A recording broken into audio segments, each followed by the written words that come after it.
Saudara yang dikasihi oleh Tuhan, saya yakin dan percaya kita punya keyakinan yang sama bahwa firman Allah yang kita renungkan itu selalu punya manfaat dan berguna dan selalu relevan untuk menjawab setiap hal di dalam kehidupan kita.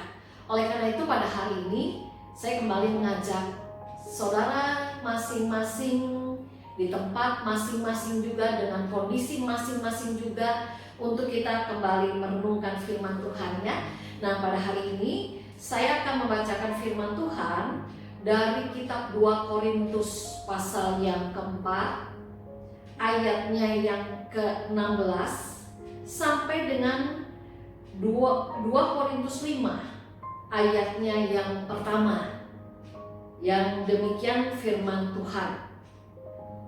Sebab itu kami tidak tawar hati, tetapi meskipun manusia lahiriah kami semakin merosot, namun manusia batiniah kami dibaharui dari sehari ke sehari. Sebab penderitaan ringan yang sekarang ini mengerjakan bagi kami kemuliaan kekal yang melebihi segala-galanya, jauh lebih besar daripada penderitaan kami. Sebab kami tidak memperhatikan yang kelihatan, melainkan yang tak kelihatan. Karena yang kelihatan adalah sementara, sedangkan yang tak kelihatan adalah kekal.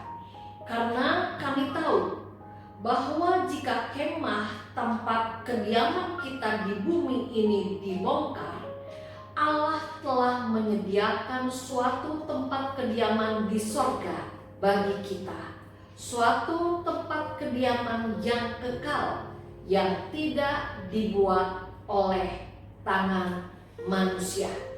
Saudara yang dikasihi oleh Tuhan, suatu hari Oma Kori memanggil anak perempuannya sambil dia menyerahkan sebuah kotak.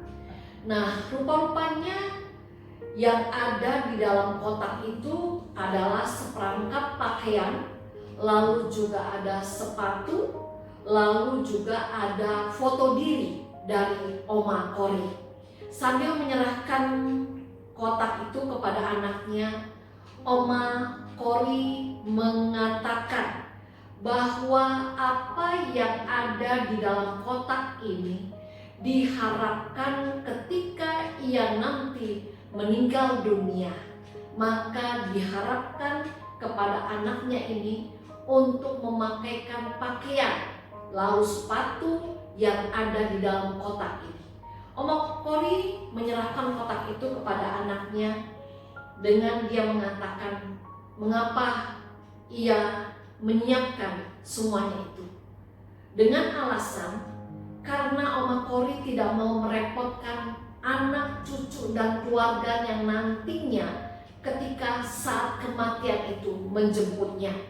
Lalu selain itu juga Oma Kori ingat akan apa yang dikatakan oleh firman Tuhan dalam 2 Korintus 5 ayat yang pertama.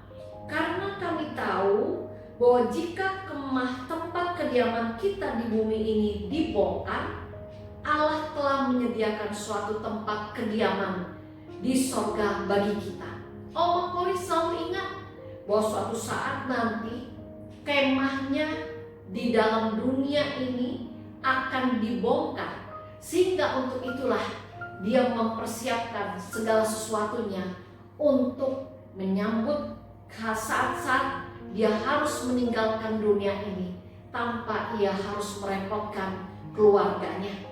Saudara yang dikasihi oleh Tuhan, ayat yang diingat oleh Oma Kori, khususnya 2 Korintus 5 ayat yang pertama, itu bukan hanya berlaku untuk Oma Kori, tetapi ayat itu juga berlaku bagi kita semua, bagi saya dan juga bagi saudara, bahwa suatu saat nanti kita pun harus meninggalkan kemah kita di dunia ini. Kita pun harus meninggalkan kediaman kita di dunia ini. Kita harus pada waktunya nanti menerima kenyataan bahwa memang akan ada waktunya kemah kita, tubuh kita ini akan dihancurkan, akan dibongkar. Nah, sebenarnya firman Allah pada saat ini mau mengingatkan kepada kita semua bahwa pasti ada waktunya, ada saatnya kita harus meninggalkan dunia ini, pun orang-orang yang kita kasihi, pun kita kelak harus meninggalkan semua hasil jerih lelah kita, karena kehidupan yang kita hidupi pada saat ini bersifat fana, bukan abadi. Lantas saudara, pada saat ini bagaimana caranya supaya kita bisa menyiapkan diri kita? Karena kita tidak tahu kapan pastinya kemah kita, kemah kediaman kita di bumi ini akan dibongkar. Saudaraku, marilah kita menyiapkan diri dengan baik. Berjaga-jagalah senantiasa, tetaplah kuat di dalam iman dan kasih dan harap kepada Allah. Tetap waspadalah, tetap berjaga-jagalah, agar sumbu iman kita kepada Allah tetap menyala ketika Allah membongkar kemah kita di bumi ini. Walau begitu banyak angin ribut kehidupan yang harus kita hadapi, walau manusia lahiriah kita semakin lama semakin merosot, tetapi ingatlah apa yang dikatakan oleh firman Allah dalam 2 Korintus 4 ayat yang ke-16 sampai dengan ayatnya yang ke-17. Seperti demikian firman Tuhan. Sebab itu kami tidak tawar hati, tetapi meskipun manusia lahiriah kami semakin merosot, namun manusia batiniah kami dibaharui setiap hari ke sehari. Sebab penderitaan ringan yang sekarang ini mengerjakan bagi kami kemuliaan kekal yang melebihi segala-galanya, jauh lebih besar daripada penderitaan kami. Saudara, pada saat ini kita diingatkan penderitaan apapun yang harus kita alami, pergumulan apapun yang harus kita hadapi, kesedihan apapun yang harus kita rasakan, mungkin begitu menyakitkan bagi saudara. Pada saat ini kita diingatkan, jangan sampai tawar hati, karena ketika kita tawar hati, maka kita tidak akan berdamai, bukan hanya dengan sesama kita, bukan hanya kita tidak akan berdamai dengan diri kita sendiri, tetapi ketika saudara dan saya menjadi tawar hati, maka kita pun tidak akan bisa berdamai dengan Allah. Ketika kita tawar hati, kita juga akan merasa lelah, merasa kecewa, putus asa, lalu menjadi apatis, sehingga pada akhirnya kita tidak ada lagi motivasi dan antusiasme di dalam mengikut Allah, yang pada akhirnya semuanya itu kalau kita biarkan akan memudahkan iman dan kesetiaan kita kepada Allah. Saudara, pada saat ini bagaimana caranya agar dalam hidup ini saya dan saudara selalu bisa punya motivasi dan antusiasme yang kuat untuk kita hidup sebagai anak Allah? Apapun yang harus kita alami dalam kehidupan ini, jangan pernah memalingkan wajah kita dari wajah Allah. Jangan pernah membiarkan diri kita jauh dari persekutuan dengan Allah, seperti yang dikatakan dalam 2 Korintus 4 ayat yang ke-18. Sebab kami tidak memperhatikan yang kelihatan, melainkan yang tak kelihatan, karena yang kelihatan adalah sementara, sedangkan yang tak kelihatan adalah kekal. Saudara, dalam kehidupan ini, mari jangan kita fokus melulu pada apa yang bisa kita lihat, Tapi dalam kehidupan ini, mari kita juga fokus untuk menyiapkan segala sesuatu yang tidak dapat kita lihat pada saat ini, yang sifatnya kekal. Saudara, pada hari ini kita semua diingatkan, mari jangan hanya menyiapkan segala sesuatu dengan baik untuk kita dapat menjalani kehidupan di dunia ini dengan baik, tetapi dalam kehidupan ini siap sedialah juga agar ketika tiba saatnya kemah kediaman kita di bumi ini sudah harus dibongkar, kita siap meninggalkan kemah kita di bumi ini dengan damai sejahtera.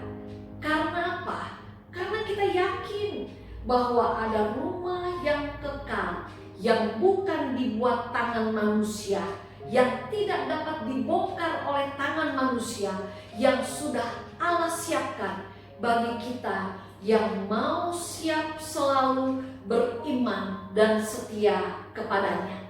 Saudara, pada saat ini firman Allah mengingatkan baik kepada saya maupun kepada saudara masing-masing, ingatlah, jangan tawar hati apapun yang terjadi, tetapi jagalah agar kita selalu memiliki motivasi dan antusiasme yang kuat untuk kita terus beriman, berharap, dan hidup mengasihi Allah, Sang Pemilik kehidupan ini. Amin. Kita berdoa. Bapa Surgawi, ingatkanlah kami senantiasa bahwa suatu saat nanti kemah kediaman kami di dunia ini akan dibongkar. Ingatkanlah kami Tuhan, agar kami senantiasa mau berjaga-jaga, sehingga ketika kemah kediaman kami di bumi ini harus dibongkar, biarlah iman kami kepada Allah adalah iman yang terus menyala, sehingga kami pun dilayakkan oleh Tuhan sendiri untuk kami mendapatkan kemah yang kekal yang Allah siapkan bagi setiap kami yang mau setia mengikut Tuhan sampai dengan akhir hayat hidup ini. Walau secara jasmani kami mungkin semakin hari kekuatan kami semakin merosot, tetapi biarlah iman kami, kasih kami, harap kami kepada Tuhan tetap kuat sampai kapanpun juga. Tuhan Yesus, tolonglah kami. Amin.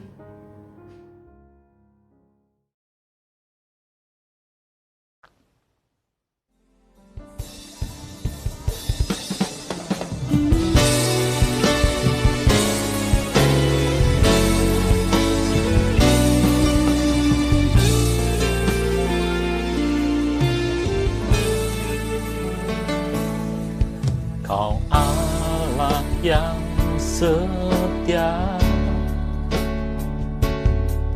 Bapa yang mulia, kasih-Mu besar Tuhan. Kau pulihkan hidupku, Kaulah harapanku, hidupku dalam-Mu.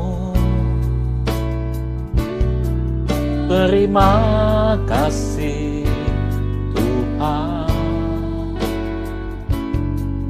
Kau selamatkan hidupku. Dengan apa kan ku balas segala kebaikan-Mu? Segenap hatiku menyembah-Mu Yesus, ku bersyukur padamu.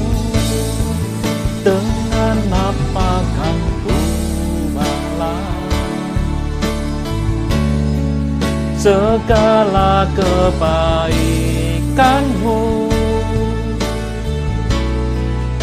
Segenap hatiku menyembah-Mu Yesus.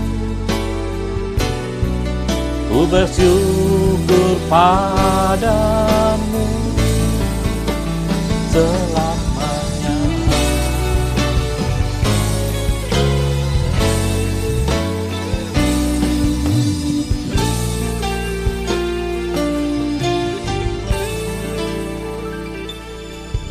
Kaulah harapanku, hidupku dalam-Mu. Terima kasih Tuhan, Kau selamatkan hidupku.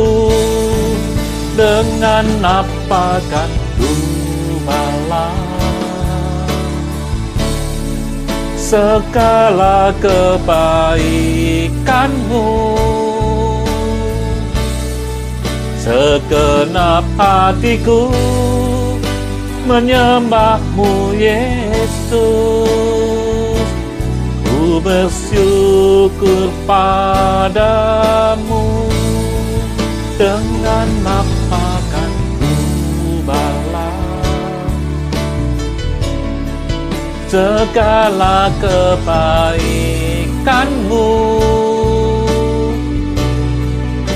Segenap hatiku menyembah-Mu Yesus. Ku bersyukur padamu.